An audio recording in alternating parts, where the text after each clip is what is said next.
Hey everyone, Scary Spikes here, welcoming you to Friday Night Magic Episode 2. Tonight we'll be playing the Masks of Dimir deck, a very sneaky control deck with some draw, some discard, and a couple of other tricks up its sleeve. Of course, make sure to join me every Friday night at 10 PM Eastern in Magic 2014 Duels of the Planeswalkers for a chance at appearing in the next episode. And with that being said, let's move on to our first game. Alright, opening hand is not looking too bad, at least we've got some options. Sitting on 3 islands, a Terramorphic Expanse, 2 Guild Mages, and a Lobotomy. Lobotomy, of course, being hilarious in the control matchup. Getting rid of all those important cards that lock us down. Absolutely incredible. Dimir Guild Mage pulling his weight as well. He's a 2/2 for 2 with an option of drawing or discarding a card. Of course, you're able to pick targets for that as well, so you can have yourself draw cards. And you can have your opponent discard cards, which is really good. Good way to get a little bit of card advantage. We draw into a swamp, so we're going to be playing the Dimir Guild Mage. Of course, even if we didn't draw into a swamp, we'd still be able to play, considering it's a hybrid black-blue. 2 mana costs, very good card for the price. I'm going to ship the turn over, and he's going to play a mountain into a Kiln Fiend. Kiln Fiend, of course, that creature that we were playing in last week's episode. If you haven't seen it, by the way, click on the link appearing on your screen right now to go and see that video. That particular card being pumped up anytime an instant or sorcery is played. A very good card, especially since that deck in particular is filled with a variety of spells. Not all burn, but then again, they don't have to be. So we're going to come on in here with the Guild Mage and see what he wants to do. He's not going to block. And we're going to drop the Terramorphic Expanse. And wondering if I should play the Guild Mage here. I think I'm just going to pass the turn. Since we are the control deck in this particular matchup, he's going to try to Pillar of Flame. And of course, I don't want his Kiln Fiend getting pumped up as a result, so we're just going to kill it now while we can. And unfortunately, we do lose the Guild Mage in the process. That kind of sucks. And before the end of his turn, we're going to pop the Terramorphic Expanse. Get a basic land into play. I think we'll get a swamp, and it is our turn. We draw into a Divination, which is not too bad. Of course, allowing us to draw 2 cards. But we are going to let Lobotomy here and see what we can get rid of. Okay, we've got... That's interesting. I've never seen that before. Cyclops Gladiator. Whenever he attacks, you can choose to do damage equal to his power to a target creature. If you do so, that creature does damage back to Cyclops Gladiator, equal to its power. I really want to take this card, but... Not too worried about the Kiln Fiend, to be honest. It's pretty much a toss-up between... Oh no, what happened? I guess we're running out of time? That's kind of weird. Alright, well, I guess we gotta settle for those 2. That's a bit of a bummer. Well, at least now I know he's got that, and he's probably going to be playing that next turn if he's got the land. Which I know he does. There it is. Well, a bit of a misplay on my part there. Could have gotten rid of that. In fact, that would have been okay for that enchantment to have come down, considering I'm a little bit ahead in life total here, but that's okay. Let's see if we can still secure the victory here.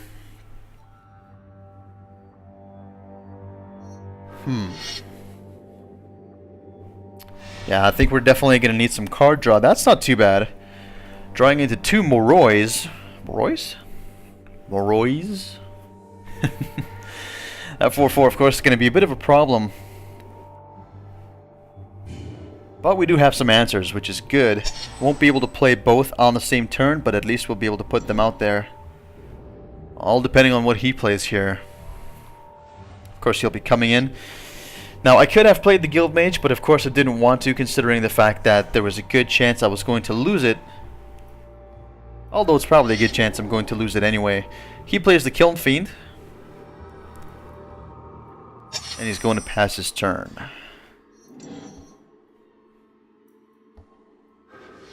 Yeah, this is actually not looking as a very bad option here, considering that we're going to be able to disable his 4/4 for a little bit. And... oh, I'm sorry, that was not a Kiln Fiend. Completely misread that. He's going to play his 4-4 again. And play a land. And he's not going to attack, which is good for us. What to do here? I think the Moroi is probably the best option here. Start giving some, getting some big beefy creatures to block. And why not? Let's play the Guild Mage as well. Now I'm guessing he's probably going to want to pick off my blue guy there. We'll see what happens. Whatever he does, hopefully the Moroi survives to fight in the next turn, because we're definitely going to need some damage on board. He plays an Inferno Titan. And you guys saw what happened last time when I played an Inferno Titan. The game pretty much was over. So, this is not looking good for us whatsoever. Inferno Titan coming down. He's deciding what to do damage to. And this is not looking like a very good start to tonight's Friday Night Magic. So he's going to pick off our Guild Mage and do 1 to us. And then he's going to proceed into combat. And at this point I think he's safe swinging with his 4-4. He'll be able to take out our 2-2. If he decides to do the damage, which I don't see a reason why he shouldn't. Yep, there it is. And I might as well block here. We're taking an extra damage on my upkeep with the Moroi there, and I do have another one in my hands, so I'll get rid of that 4-4 now while I can, not making that same mistake twice. And get another Moroi out there. Another solid blocker. And our little imp fairy thing here, whatever it is, 1-1 for 1, flying. Whenever it dies, I get to draw a card. Which wouldn't be too bad right now, to be entirely honest with you. I could use some cards. He's got a ton of land, though. He is sitting on a ridiculously large amount of land for the kind of curve that is in that particular deck. Although it looks like he built it a little bit mid-game, there are a lot of early game aggro possibilities with that particular deck. He's going to be swinging with the Inferno Titan. Of course, that triggers again. Be killing off our 1-1 and doing another 2 damage to us. Of course, we'll draw the card. Well, better late than never, I guess, with the Mind Rot there. He's only got 1 card left.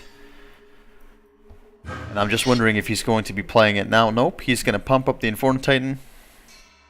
And I think this game was doomed at least a few minutes ago. So we're not even going to bother blocking.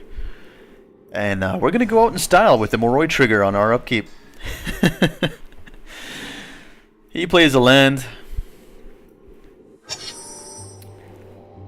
Our upkeep, Moroi triggers, and we die. And unfortunately lose the first game. Moving on right on to the second. Let's see if we can do better. This is actually looking pretty good. We've got a Moroi, a Time Ebb, and the Last Gasp. Can't really go wrong with that. More than enough land. And we're definitely going to be able to play the Moroi, as it's a 4 mana cost, and we do have both colors that we need. So yeah, we're definitely going to keep this hand. And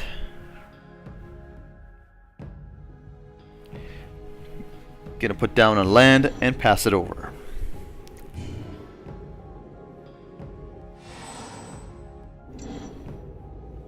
Alright, he's playing some kind of green deck here. My biggest fear whenever I see green, to be honest guys, is the Moldaya deck, because I am not statistically doing very well against the Moldaya deck.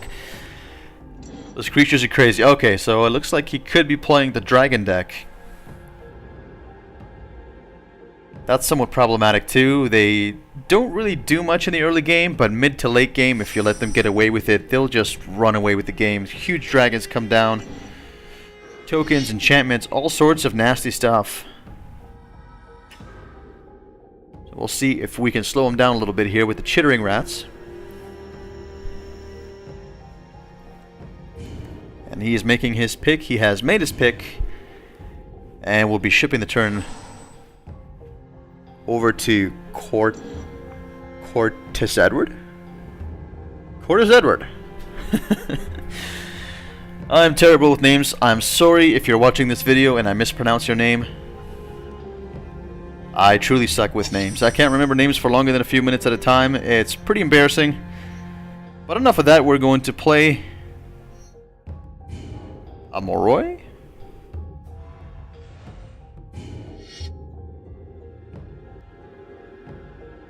That's a problem that I've been having a little bit there. I've been playing everything first phase, although it's a much better idea to play it second phase as you're giving your opponent a lot less information, so we'll be doing that. Slamming down the Moroi there. 4-4. On my upkeep, I take 1. Of course, it has flying as well. Nice evasive creature.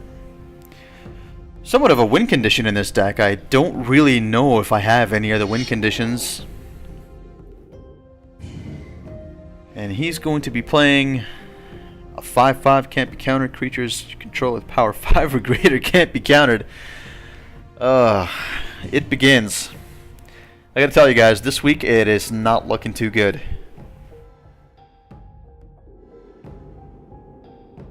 Alright, let's see if we can take care of that somehow. We take 1 damage and draw Necropolis Regent. Not too bad at all. I'm thinking we just time Ebb here and slow him down a little bit. So we're going to put that on the top of his library. And we're going to be coming in here with the Moroi and the Chittering Rats for a total of 6. Bringing him down to 12.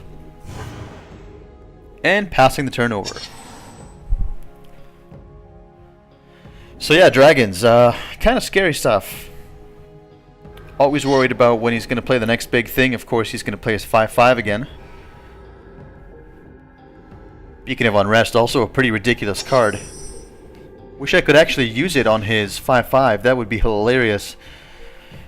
And let's see if we can throw a combat trick his way. He's probably not going to be expecting this. So let's go straight into combat here. We'll attack with the Moroi.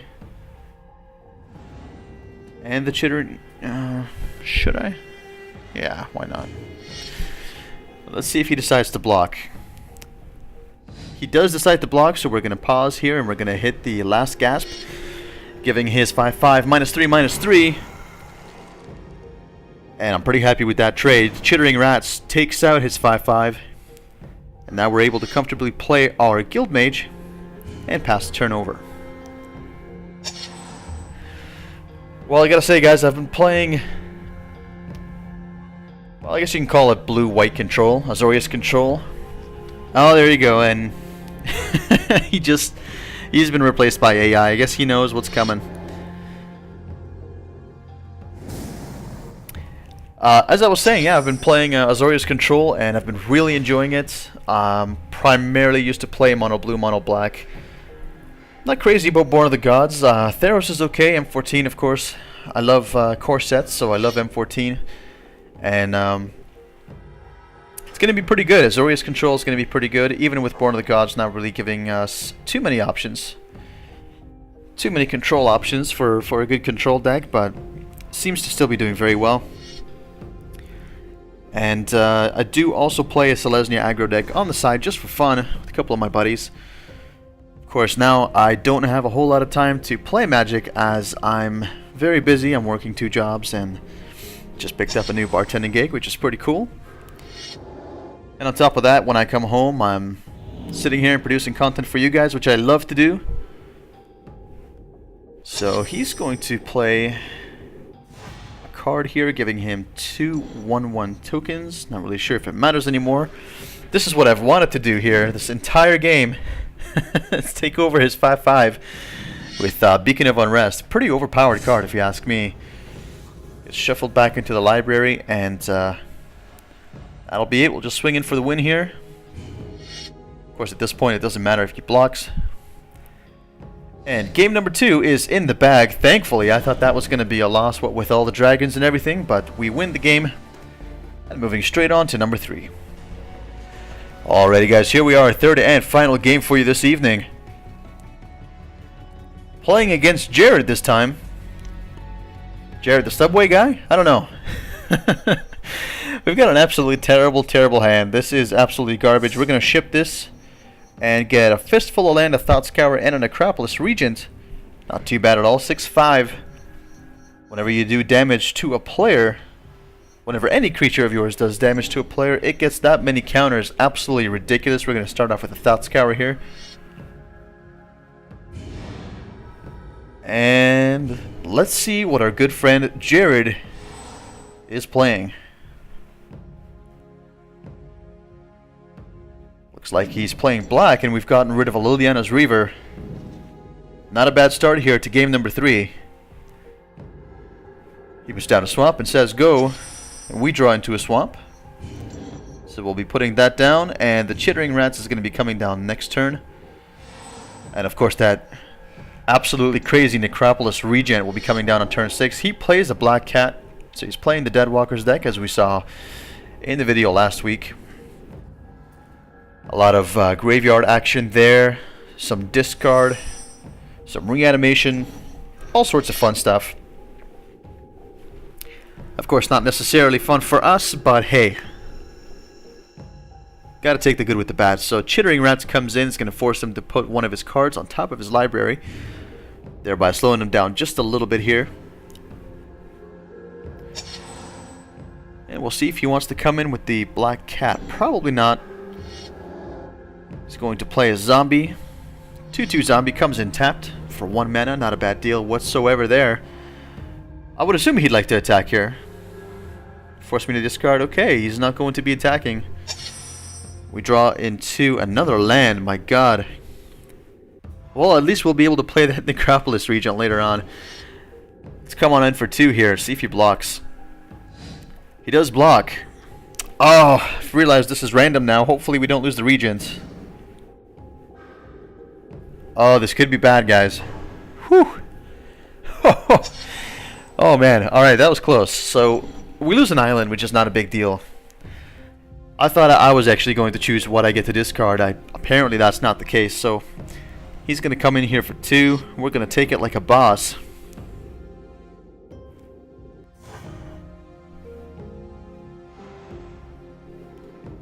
And he's going to pass the turn. We draw into a Last Gasp, not too bad at all there. I think I'm going to wait on that a little bit. And just come on in for 2. Might as well, he's tapped out. He's got 4 mana with 4 cards in hand, but I don't think he's got any instant removal in that deck. I could be wrong. Please correct me if I am wrong. Plays Geralf's Messenger. Coming in tapped, doing 2 damage. Being a 3/2, not a bad deal whatsoever there. Pretty mana efficient creatures. And we are just going to kill off his 2/2 zombie. Just to hold him back a little bit. Slow him down just enough to get the Necropolis Regent out, which will be coming out next turn. That will be very, very unfortunate for Jared, as he's going to be smacked in the face repeatedly by a big flying fatty. Drawing into some rats there. Of the Ravenous variety, might I add. First things first, let's come on in for 2. Bringing him down to 16 health. Exactly where we want him. And then we're going to toss down the Necropolis Regent. 6/5 flying. Get as many counters on each creature that's attacking, equal to however much damage. However much? Sorry guys, it's been a long day. Equal to the damage they do. So if I hit him for 6, that particular creature will get 6 counters. Count it, 6 counters. That is absolutely insane. I'm not going to block here just in case he's got some kind of weird, you know, kill injured creature or something. I'm not very familiar with that particular deck, so I don't want to take the chance. We'll just take the 3 damage. It's not like we're going to die anytime soon. And we'll move straight into combat here and attack just with the Regent, just in case he's got some kind of tricks or something. At least we've got a blocker behind. And check it out, guys. This is where it gets absolutely insane. That is now a 12/11 flying. And we're gonna play the Ravenous Rats. What is going on here? Okay, that's a little bit weird. Can't really do anything. I think the game just kind of bugged out. I hope we are not going to lose the match as a result. That's really weird. It's asking us to pick a player, but we can't pick a player. We can only pick cards, and even then we can't click on them. That is really weird. What is... Oh. Okay.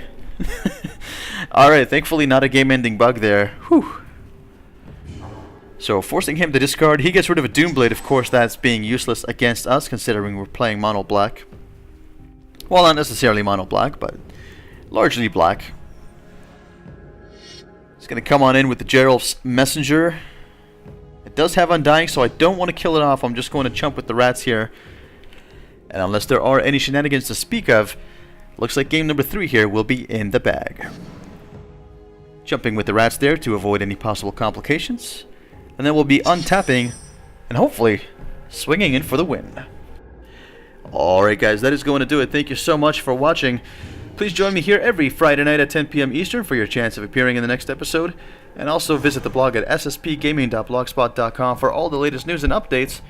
Please remember to share, like, and subscribe, as it does really help me out in producing awesome content for you guys. And as always, stay classy, and we'll see you next time.